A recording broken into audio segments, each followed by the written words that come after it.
Picking stocks is tough and competitive. The odds are stacked against you. Simply picking a stock out of a hat means you have about 78% chance of underperforming the broad market index. Just like Pareto's law, a minority of the stocks are responsible for most of the stock market's gain.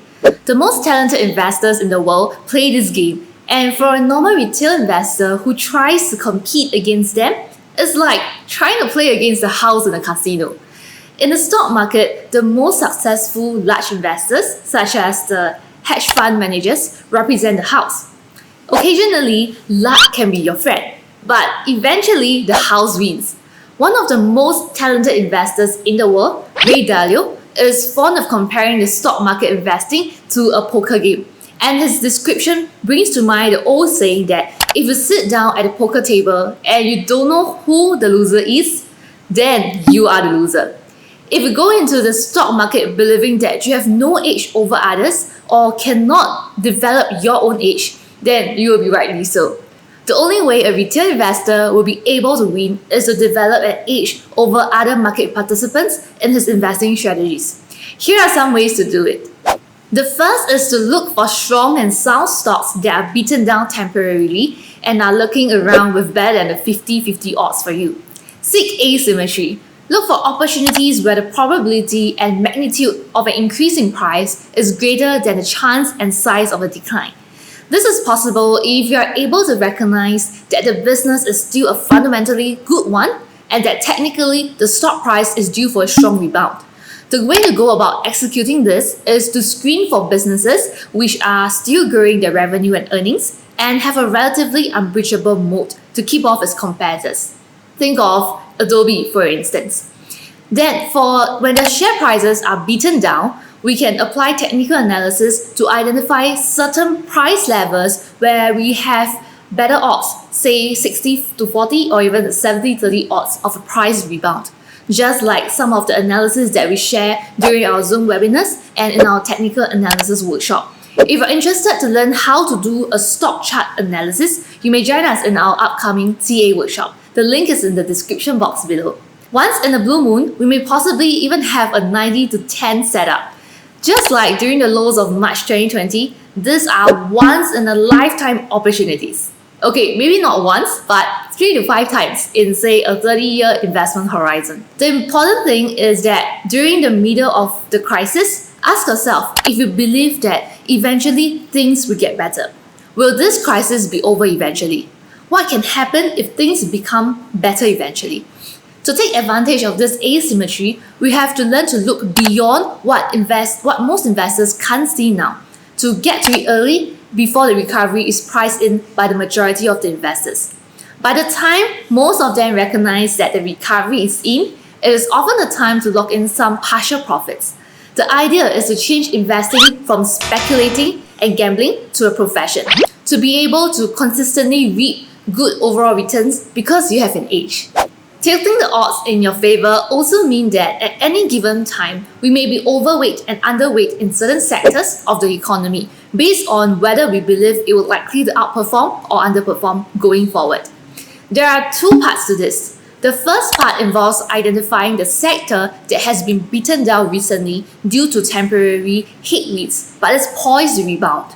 The second part involves identifying the sector that has been rallying and stock prices are overextended but may face a pullback soon. This is where we may rotate our capital from the sector that may soon underperform to the one that's poised to outperform moving forward. This way, we tilt the odds in our favor because we have a position that we believe has better odds of winning. Using options on stocks that are fundamentally sound is another way where we can tilt the odds in our favor.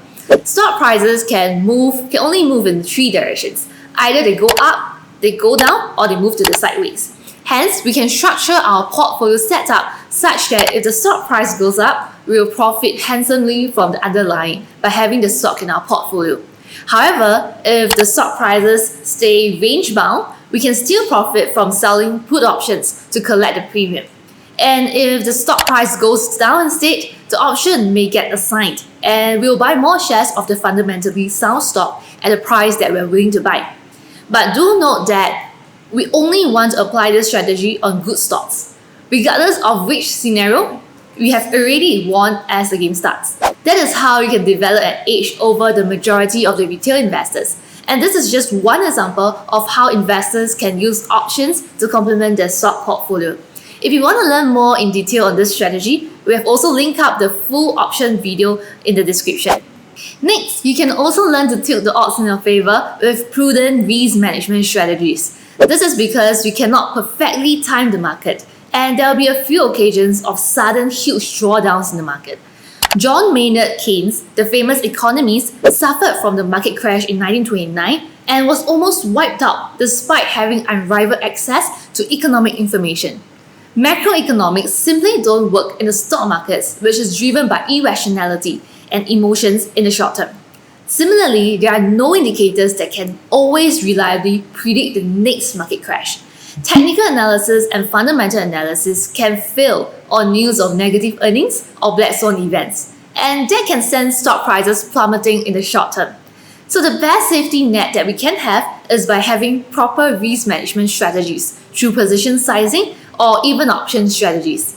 Ideally, most retail investors should seek to have positions in at least 10 stocks or more, and no single holding should make up more than 25% of the portfolio, even if you think that you understand the company really well. If you are new to investing, for simplicity's sake, approximately a cap of 10% for each stock can work as well.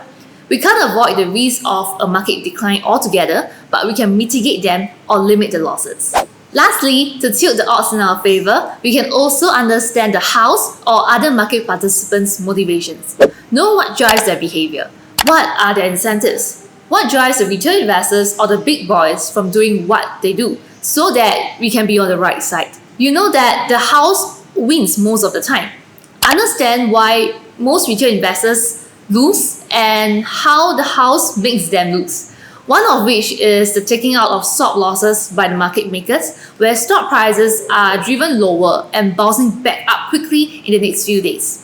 During your investment journey, you will encounter a chunk of methods and perspectives that various investors use in their methodology. These are the different religious factions of the investing world. It can be fundamental analysis, technical analysis, behavioral finance, small cap, growth investing, momentum investing, value investing, or market manipulation at play, and so on and so forth. Each of these segments have their own vote in the market, and they move their capital based on what they believe in. You can say that they are simply a result of some self-fulfilling prophecy. It is, however, irrelevant whether you believe in those as well, and any disagreement that you have with them does not matter in the financial markets. It doesn't change the fact that they continue to exist and play a part in the markets. So long it works, it works. But if you understand why they do what they do, you can then better gauge the demand and supply dynamics, and as well as the collective decisions of the markets, which are what drive the stock prices. Just like in the martial arts world, Bruce Lee also practiced various forms. He studied boxing, fencing, Tai Chi, Wing Chun, Judo, Taekwondo, and others, and he learned as much as he could. He would analyze other people's footwork, their attacks and blocks. He was probably not an expert in any one of them alone, but eventually they all worked to better his personal fighting style. Similarly to us as an investor, if you find that the methodology used by others are useful, use it yourself. Or if you find that it does not seem to add value to you, then at least you know that it is something being watched by others and something to watch out for. Be relentless in pursuing your edge in the market, and you will be there eventually. We find that investing in the markets is pretty much like competitive sports such as soccer. The most important thing to do is to observe your opponents on the field. It is not to be listening to the commentators or reading the fans' opinions. We learn to read the game and observe our opponents to know when to attack and when to defend. Similarly, in investing, we read the markets, we analyze the stock prices and the fundamentals of the stocks to tell when to buy, when to hold cash, when to deploy the cash, and when to put in place risk management strategies. So if you have enjoyed this video, do smash on the like button and subscribe to our channel for more videos to come.